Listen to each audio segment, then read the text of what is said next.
ছাত্র জনতার গণ অভ্যুত্থানের মধ্য দিয়ে ভারতে পালিয়ে যেতে বাধ্য হন সাবেক প্রধানমন্ত্রী শেখ হাসিনা। এরপরই নানা মহলে আলোচনা কিভাবে শেখ হাসিনাকে ফিরিয়ে এনে বিচারের মুখোমুখি করা যায়। তবে বর্তমান আমাদের যে অন্তর্বর্তীকালীন সরকার তাদেরকেও সজাগ করতে চাই। কিছু কিছু রাজনৈতিক দল আছে যারা আওয়ামী লীগের প্রতি খুবই দুর্বল, তাদেরকেও সাবধান করে দিতে চাই। গণমাধ্যম ও সোশ্যাল মিডিয়ায় শেখ হাসিনার বিদ্বেষমূলক বক্তব্য প্রচারে ট্রাইব্যুনালে নিষেধাজ্ঞা, পুরনো বক্তব্য অনলাইন থেকে সরানোর নির্দেশ। হঠাৎ কেন বাংলাদেশের বিরুদ্ধে আদাজল খেলে গেছে ভারত? স্বৈরাচার শেখ হাসিনার ভয়াবহ পতনের পরও মোদি এতটা খেপেনি, কিন্তু এখন কেন বাংলাদেশের বিরুদ্ধে যুদ্ধে নেমেছে মোদি প্রশাসন? দিল্লির আওয়ামী শাসনামলে নাসিরনগর বা কুমিল্লার মতো দেশের বিভিন্ন এলাকায় সংখ্যালঘু সম্প্রদায়ের ঘরবাড়ি জ্বালিয়ে দেওয়া হয়েছিল। তখন টু শব্দটি করেনি প্রতিবেশী দেশ ভারত, কিন্তু জুলাই বিপ্লবে শেখ হাসিনার পতনের পর বাংলাদেশের সনাতনী সম্প্রদায় নিয়ে ভারতের প্রোপাগান্ডা যতটা না হিন্দুদের জন্য, তার চেয়ে বেশি আওয়ামী লীগের জন্য বলে মনে করেন বাংলাদেশের হিন্দু সম্প্রদায়। সম্মানিত দর্শক, আসসালামু আলাইকুম। দর্শক, আজকের ঘটে যাওয়া সারাদিনের আপডেট খবরগুলো একত্র করে আপনাদের মাঝে উপস্থিত করছি। পুরো ভিডিওটি দেখে থাকুন বাংলাদেশের কোথায় কি ঘটছে। আওয়ামী শাসনামলে নাসিরনগর বা কুমিল্লার মতো দেশের বিভিন্ন এলাকায় সংখ্যালঘু সম্প্রদায়ের ঘরবাড়ি জ্বালিয়ে দেওয়া হয়েছিল।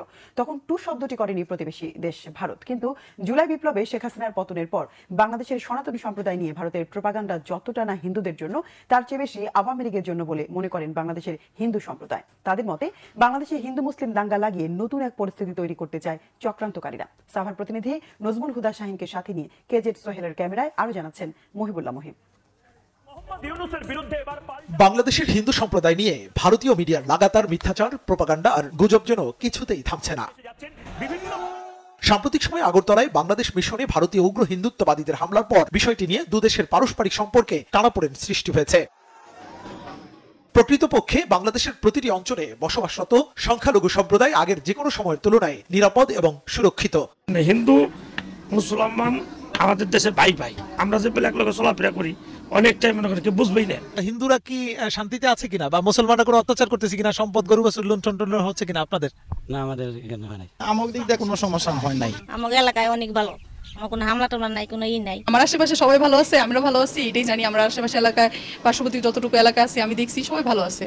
রাজধানী ঢাকার পার্শ্ববর্তী উপজেলা সাভারের নামাবাজার এবং ধামরাই উপজেলার বরদাই গ্রামকে আলাদা করেছে বংশাই নদী। নদীর দুই পাড়েই এখানে লক্ষাধিক হিন্দু সম্প্রদায়ের বসবাস। শেখ হাসিনার পতনের পর কেমন আছেন সনাতন ধর্মাবলম্বীরা? সরেজমিনে কথা বলে জানা যায় অতীতের যে কোনো সময়ের চেয়ে নিরাপদ আছেন এই এলাকার হিন্দু সম্প্রদায়ের মানুষ।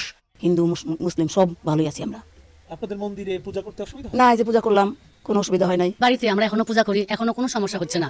আজ পর্যন্ত এই এলাকায় কোনো সমস্যা হচ্ছে না। আমার মনে হয় কোথাও সমস্যা হচ্ছে না। অন্য জায়গার কথা তো আমরা বলতে পারছি না, বাট আমাদের এই এলাকার মধ্যে এরকম কোনো কিছুই হয়নি। না জেনে এরকম নিউজ করা ঠিক না।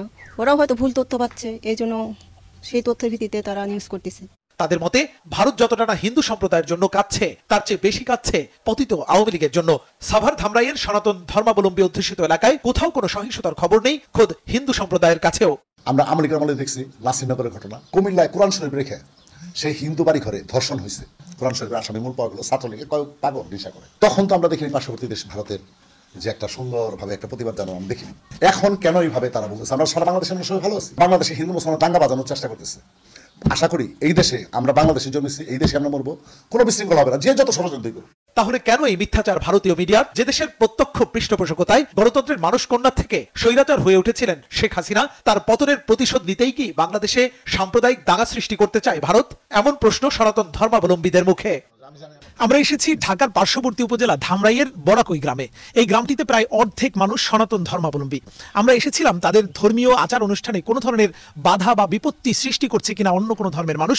আমরা ঘুরে পুরো এলাকা যেটি জেনেছি যে এলাকার হিন্দু সম্প্রদায়ের মানুষ কোনো ধরনের বাধা বিপত্তির মধ্যে নেই। কোনো লুটপাট, কোনো সহিংসতার ঘটনা 5 আগস্টের পরে এই এলাকায় ঘটেনি। তার মানে পার্শ্ববর্তী দেশের যে হিন্দু সম্প্রদায় নিয়ে, বাংলাদেশের সংখ্যালঘু সম্প্রদায় নিয়ে উদ্বেগ উৎকণ্ঠা, মোটামুটি পুরোপুরি যে গুজব, সেটি কিন্তু বলছেন এই এলাকার হিন্দু সম্প্রদায়। হঠাৎ কেন বাংলাদেশের বিরুদ্ধে আদাজল খেলে গেছে ভারত? স্বৈরাচার শেখ হাসিনার ভয়াবহ পতনের পরও মোদি এতটা খেপেনি, কিন্তু এখন কেন বাংলাদেশের বিরুদ্ধে যুদ্ধে নেমেছে মোদি প্রশাসন? দিল্লির কোন দুর্বল জায়গায় আঘাত এনেছে ডক্টর ইউনূস, যে কারণে তেলে বেগুনে জ্বলে উঠেছে হাসিনার প্রভুদেশ ভারত? সামরিক সূত্রে জানা যায় ভারতের কলিজায় আঘাত এনেছে ডক্টর ইউনূসের এক মহাপরিকল্পনা, যা ঘুম কেড়ে নিয়েছে মোদির। মোদি বুঝে ফেলেছে ডক্টর ইউনূস আন্তর্জাতিক মানের খেলোয়াড়, তাকে মোকাবেলা করাকে বড় চ্যালেঞ্জ হিসেবে দেখছে ভারত। গত 16 বছর দিল্লির কথায় বাংলাদেশে সবকিছু চলেছে, কিন্তু এখন উল্টে গেছে গণেশ।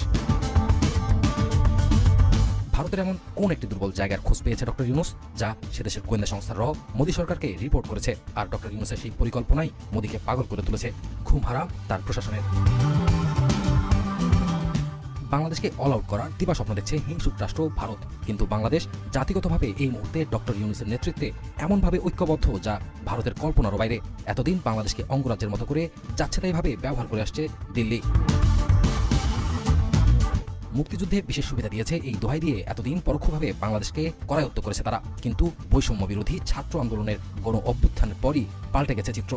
এখন ভারত বয়কট আন্দোলন দিনকে দিন তীব্র হচ্ছে বাংলাদেশে। যে যত ভারত বিরোধী সে তত দেশপ্রেমী, এই স্লোগান এখন দেশের কোটি কোটি তরুণের মুখে মুখে। তাই ইসকন নেতা চিন্ময় কৃষ্ণ প্রভু আটকের পর থেকেই দুই দেশের বৈরিতা আন্তর্জাতিক রূপ পেয়েছে।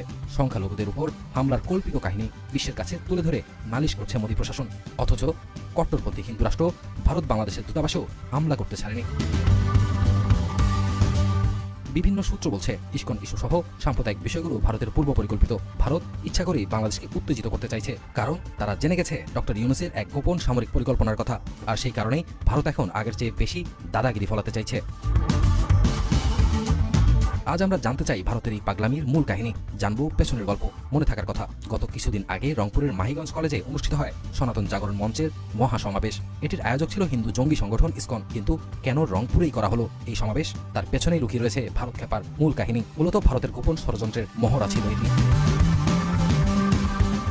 সামরিক সূত্র বলছে ব্রিটিশরা এশিয়ার বৃহত্তম একটি বিমান ঘাঁটি প্রতিষ্ঠা করেছিল রংপুরের লালমনিরহাটে, যা ভারতের সীমান্ত ঘেঁষা। দিল্লিকে শায়েস্তা করতে এই বিমান ঘাঁটি আবার চালুর সিদ্ধান্ত নিয়েছে ডক্টর ইউনূস।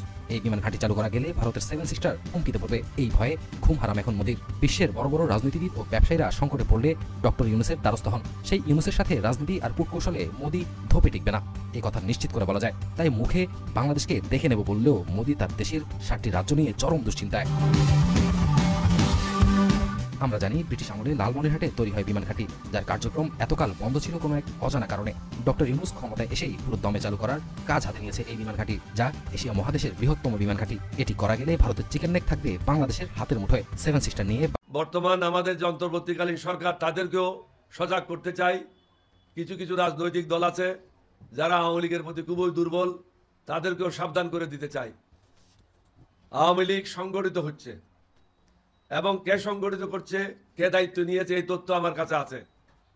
তিনি কোথায় কোন বাসায় আছেন সেই তথ্য আমার কাছে আছে। তাকে কারা কারা সাহায্য করছে সেই তথ্যগুলি আমার কাছে আছে। সুতরাং আমরা যদি মনে করি স্বৈরাচারীরা বসে আছে, এটা সঠিক নয়। স্বৈরাচারীর দোষররা প্রথম স্তর, দ্বিতীয় স্তর, তৃতীয় স্তর পুলিশের মধ্যে আছে, প্রশাসনের মধ্যে আছে এবং বিভিন্ন প্রতিষ্ঠানে স্বৈরাচারীর দোষরগুলি এখনো অবস্থানে আছে। বর্তমান সরকারকে বলবো, ডক্টর মোহাম্মদ ইউনূস সাহেবকে অনুরোধ করব, আপনি কাল বিলম্ব না করে যেভাবে হোক দোষরদেরকে চিহ্নিত করেন, চিহ্নিত করে তাদের তালিকা প্রস্তুত করেন। তাদেরকে বদলি করা সমাধান নয়, তাদেরকে চাকরি থেকে বরখাস্ত করেন এবং তাদের বিরুদ্ধে ইনকোয়ারি করেন। এমন কোনো কর্মকর্তা আওয়ামী লীগের পাবেন না, আওয়ামী লীগের ইউনিয়ন লেভেল থেকে সর্বোচ্চ লেভেল থেকে এমন কোনো নেতা পাবেন না যার কাছে 50 কোটি টাকা থেকে কয়েকশো কোটি টাকা নাই। হাসিনা নিজেই বলেছে তার ঘরের প্রিয়দের কাছে 400 কোটি টাকা আছে। সুতরাং সাবধান। জুলাই আগস্ট গণহত্যা মামলার প্রধান আসামি ও গণ আন্দোলনের মুখে ভারতে পালিয়ে যাওয়া সাবেক প্রধানমন্ত্রী শেখ হাসিনার সব ধরনের বিদ্বেষমূলক বক্তব্য গণমাধ্যম, একই সঙ্গে শেখ হাসিনার আগে যত বিদ্বেষমূলক বক্তব্য দিয়েছে তা সব মাধ্যম থেকে সরাতে বাংলাদেশ টেলিযোগাযোগ নিয়ন্ত্রণ কমিশনকে নির্দেশ দেওয়া হয়েছে। বৃহস্পতিবার 5 ডিসেম্বর আন্তর্জাতিক অপরাধ ট্রাইব্যুনালের চেয়ারম্যান বিচারপতি মোহাম্মদ গোলাম মর্তুজা মজুমদারের নেতৃত্বে 3 বিচারপতি ট্রাইব্যুনাল এই আদেশ দেয়। সম্প্রতি সামাজিক যোগাযোগ মাধ্যমে অন্তর্বর্তী সরকারকে নিয়ে নানান কূটনীতি করেছে ভারত। পালিয়ে যাওয়া শেখ হাসিনা, যা বিভিন্নভাবে সামাজিক যোগাযোগ মাধ্যমে ছড়িয়ে পড়ে।